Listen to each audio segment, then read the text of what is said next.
Hi guys, Sam here, and today we're doing a video on how to grow your bench. So we're just going to go through some of my favorite techniques that I've used throughout the time I've been training that's really just helped grow my bench. Just my favorite techniques and the techniques that I've found that really have worked. So we're going to be including 2 exercises in this video because they're really the main ones that I've found have helped me get my bench up to 140 how it is now, and now I'm trying to get it to 150, 160. Alright, so the first exercise we're going to be doing is negative with the bench press. This exercise is just overloading the muscles, so it's just giving your muscles and tendons used to heavy weight, and all you really need is just a spotter for this one. And the second exercise that we're going to be doing is just a safety rack bench press, which is just helping the sticky spots, and because I get a really weak spot in the middle of my rep when I go heavy, so it's just really training that, and you can specify it for each. If you get a sticky spot at the lower or high, you can just specify it for your needs, but just because mine's in the middle, it just works perfectly for me. Alright, to start things off, you're going to need a really good warm-up, so you just need to warm up your shoulders, your chest, and just all your elbows and your tendons, just because we're going to be using heavy weight and we're going to be really overloading our chest, our arms, our elbows. So you really want to make sure that you've warmed up significantly, just to really reduce the risk of injury. Alright, so the first exercise we're going to do is negatives for the bench. So what this exercise really is just getting your arms and elbows and tendons used to the heavy weight. So what we do is we put about 5% at least of our maximum weight on the bar. So my max weight right now is 140, I've got a 140 PR. And so we're putting on 150 to be over 5%, but I don't really want to go any higher than that just because I'm trying to get 150, so we're just going to build it up in increments. So next week I'll go 155 and all that. So this exercise was introduced to me by one of my TAFE teachers, which are my school teachers, who's an Australian strength and weightlifting coach. And I've seen this in a couple of YouTube videos. I read a bit about it when I was studying personal training. And I was like, yeah, I'll give it a go. So the first time I ever tried this, I was stuck at 105 kilos and I was just struggling really to get my bench up.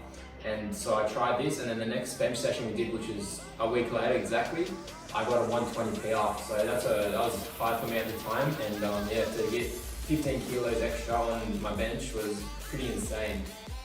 That just plus eating carbs before the workout, so carb loaded a little bit, but still, it's crazy. I didn't expect it to work this good, and I'm not sure if it's just the way my muscles reacted to it, but yeah, bench was a struggle for me before. It was like a big weak point when it came to my squat, deadlift and bench. Bench was at the bottom, but now it's definitely getting back up there. Bench is one of my best exercises at the moment. Performance exercise is you get a spotter behind you. The weight is 10 kilos heavier than my PR. I'll lift it up and control it on the way down. And you want to be able to hold it steady for at least a couple of seconds, just so you can control the weight.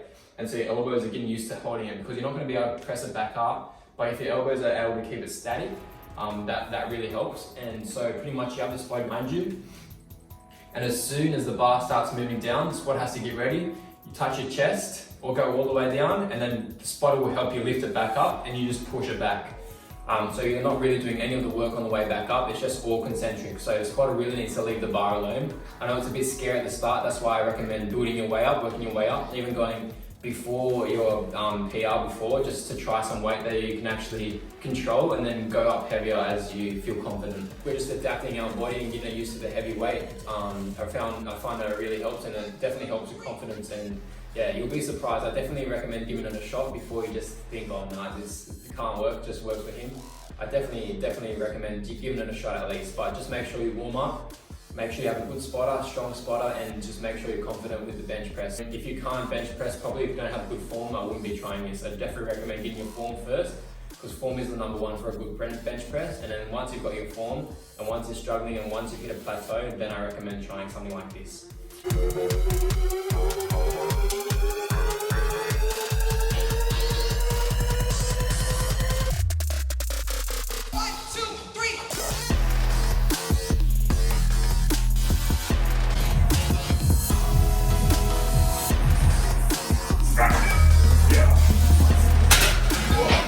Alright, so this second exercise is my second favorite for building a stronger bench. This really is for getting your weak spots. So to train in this, I've just started implementing a new thing. So it's kind of like a variation of the floor press. But what we use is the safety bars, and we have it set up so our arms are 90 degrees, and we just put weight on the bar, you want to go about 75% of your max, just so you can still get a couple of reps with this. It's going to feel a bit different because you're not feeling the weight on the way up and coming down and pushing back up. All you're really doing is you're just getting onto the bar and pushing up straight away, and then coming back down and holding it and starting again and pushing up. So it's just focusing on the power of the push, which is what my weak spot is. And because we've done negatives, our tendons are used to the negative and they're used to the weight load. So yeah, now it's just getting that weak spot up, and this is the best way to do it. I've covered this in a previous video. It's episode 2, I think, of Road to 140 before 20. So if you are interested in more of this technique, it's the second exercise that we did in that video. So yeah, go check it out. And if you have any questions, leave a comment, and I'll be happy to help you and with whatever you need. So yeah, pretty much simple as it is. You lie down, lie underneath the bar, have your arms ready, deep breath in and push. You want 100% of the push, and you want 100% to breathe out on the way up too, so just exerting all your power. This is good to also learn how to bench properly, so learn how to get a good stance and learn how to push the power through your legs and through your whole body up into your bench too, just because it's straight. It's just a straight push. Alright, so let's get into it. I'll also be touching the bar on the way back down, pausing and pushing up. So I'm not going to be bouncing on the bar because that just ruins it, because I just need to work with that part. So I'll be pushing up, coming back down. I'll let go of the bar at the bottom, and then I'll push up again, come down, let go of the bar, etc, etc. Alright, let's get into it.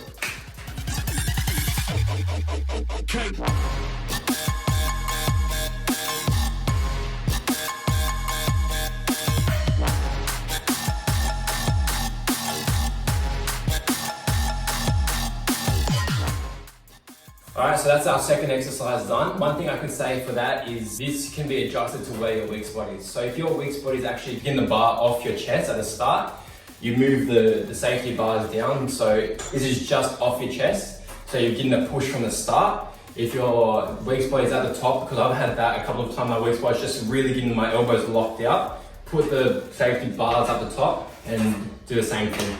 Alright, 2 other things that really help your bench press, and pretty much just every lift for this first one, is your breathing. So breathing is the key. This is what I've really struggled with, and I'm actually trying to train myself on now. But you want to take a big deep breath before you go into the lift and exert your whole breath out on the way up. So if you need to use a little bit of a grunt, by all means do it. Don't be a douche about it. Don't be one of those guys in the gym who's lifting 60 kilos and grunting, because no one likes that guy. But yeah, if you need to just do anything that kind of gets the power out, but yeah, oxygen and breathing is definitely one of the biggest things for me that I've learned, and that's helped me get the PRs that I've gone so far. And the second thing to do is your stance, so your bench press stance, so the way you're seated on the actual bench.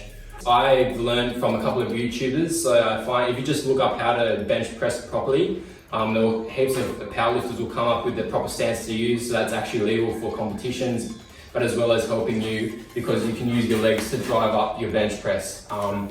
So yeah, those 2 things along with the exercises I've just used are some great tools to help you get an instant bench press the next session that you train after this. And yeah, so let us know if you liked it, let us know if you've tried any of these, or if you've got any other techniques that you've used to help increase your bench, let us know and we'll be sure to try them out. And if you like them, we'll feature them in another video. Alright, sweet. Well, thanks for that. Hope you enjoyed. Cheers. See ya.